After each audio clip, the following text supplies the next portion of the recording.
Komnas HAM itu punya kewenangan. Nah sekarang Ombudsman RI itu kewenangannya adalah satu, ya, supaya masyarakat luas tahu. Pertama, menerima dan memeriksa laporan masyarakat mengenai dugaan maladministrasi dalam pelayanan publik. Kami menduga penanganan perkara Fadel, Loli ini ada dugaan malpraktek. Kemudian meminta keterangan dan melakukan pemanggilan. Jadi kalau dia office to office, institusi to institusi, mereka punya kewenangan. Ombudsman berwenang memanggil. Kita mencurigai dari awal Loli ini tidak mendapat perlakuan yang layak, lalu kemudian tentu ada surat menyurat ketika diambil paksa, dibawa ke safe house, itu kami minta dilakukan investigasi. Begitu juga ketika dia lari, kenapa dia lari? Safe house itu ternyata tidak sesuai dengan yang diharapkan. Maka Ombudsman dapat memeriksa itu. Yang berumur belum 18 tahun. Menurut Undang-Undang Perlindungan Anak itu masih anak. Menurut KUH Perdata itu belum dewasa. Artinya kalau menurut KUH Perdata, anak yang belum dewasa tidak boleh melakukan perbuatan hukum kecuali atas izin dan persetujuan orang tua. Tidak ada. Happy-happy saja. Tidak semua udah nggak bisa ketemu Bang Fahmi. Dilarang ketemu, bukan tidak bisa, dilarang bertemu. Satu, tidak mempunyai hubungan darah. Yang kedua, bukan orang tuanya. Yang ketiga, bukan walinya. Dilarang. Bukan lagi tidak boleh, dilarang. Perwakilan keluarga Loli itu gimana? Kenapa? Dia mengklaim dirinya perwakilan keluarga Loli. Buktinya? Buktinya? Nah, jadi saya tidak perlu menjawab. Saya tidak suka berargumentasi. Saya menyampaikan fakta dan kejadian. Saya mau ke Bang Rasman, yang pertama itu. Yang kedua, dia juga kan mau dan bukan ada unsur paksaan. Ini penting sekali. Kalau ini ada paksaan, tentunya polisi juga melihat dari segi perspektif. Tetapi kalau lihat Bang Rasman kemarin bahwa dia akan mengadopsi itu kan karena memang fakta ya, ini sudah dijelaskan sama di media sosial bahwa Loli sendiri mengatakan bahwa dia minta mau diadopsi kan gitu oleh Bang Rasman. Ini yang terjadi yang kita lihat. Nah, tentunya disambutlah sama NM, ya, dipublikasilah ke media sosial bahwa ya kalau dia mau ya silakan. Nah ini kan sudah ada satu permit ya, artinya bahwa dia oke lah mau kan gitu. Ayo balik lagi, faktanya sekarang ini kan ternyata bahwa Loli ini pindah, yang tadinya di rumah sakit Kramat Jati, ternyata nggak ada di situ. Bang Rasman juga kan melihat bukan kepada proses pemindahannya, ini pahamin dulu. Tapi dia melihat bahwa kasihan Loli ini seperti apa. Apakah Loli dalam posisi yang benar-benar sudah nyaman, atau dalam posisi yang tertekan di bawahnya kan gitu.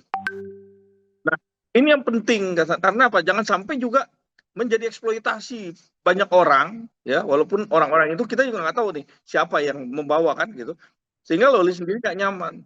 Kalau memang tentunya harusnya juga bisa melihat seperti apa, bukan karena Bang Rasman, sama siapapun ya, sama siapapun anak itu harus nyaman.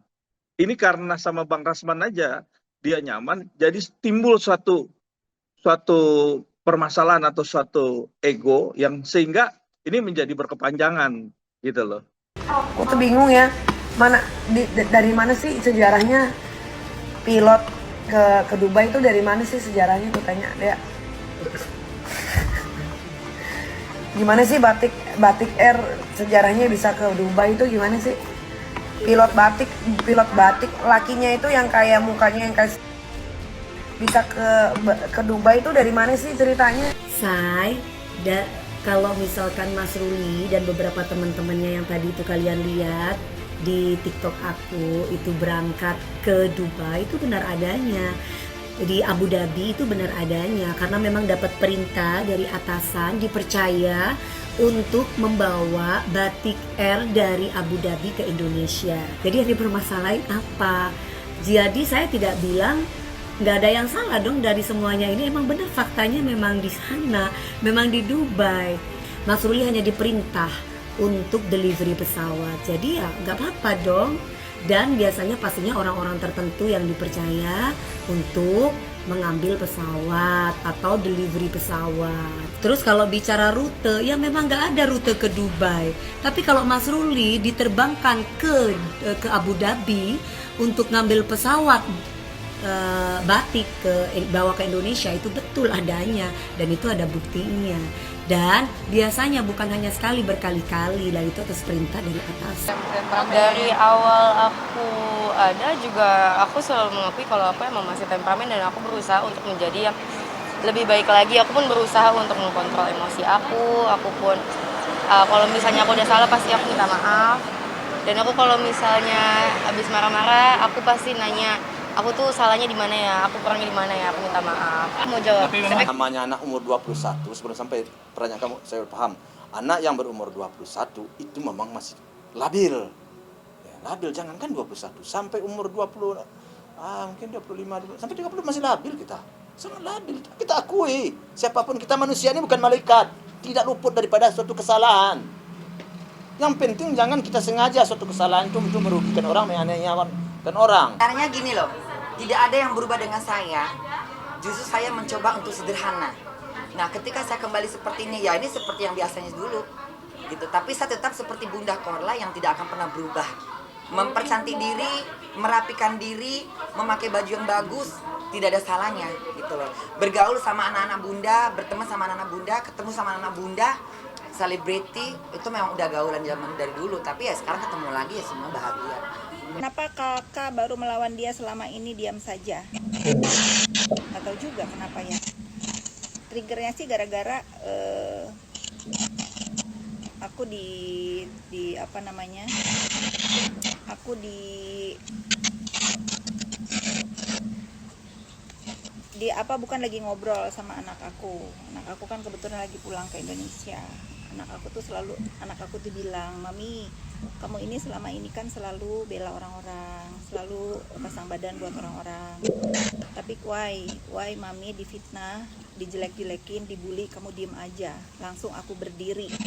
Bener juga, langsung aku berdiri dan langsung aku sikat dia. Aku nggak main buka-buka aib aku nggak main. Aku cuman mengcounter kayak misalnya, oh anaknya dicuekin, dibentak sama suamiku. Kamu lihat tadi anak-anak orang bagaimana kewajibannya kalau datang ke rumah aku sama suamiku, harus peluk, harus peluk, harus bilang I love you, harus penuh kasih gitu. Gak ada aku boro-boro mau ngebentak ya, diulang. Semua anak bakal gua bentak sama dengan gua ngebentak dibentak nggak ada. Nah kalau nakal baru kalau nakal baru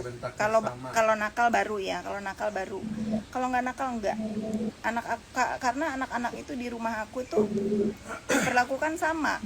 Kalau nakal ya pasti dikasih tahu gitu, tapi nggak dibentak kayak dia bentak anaknya, enggak.